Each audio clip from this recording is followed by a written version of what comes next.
Welcome back to another Phylum video. We'll be testing a Simplex 4901 night. What is this?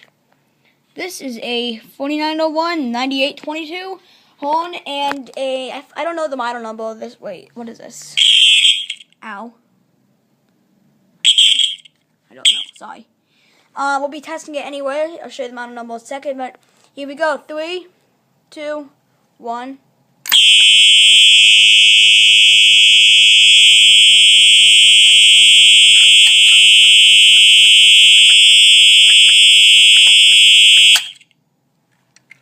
Okay, okay. Model number is model 4050001T. I don't know what company made it. I apologize. But yes. Thank you for watching. I'll upload more videos soon. Bye.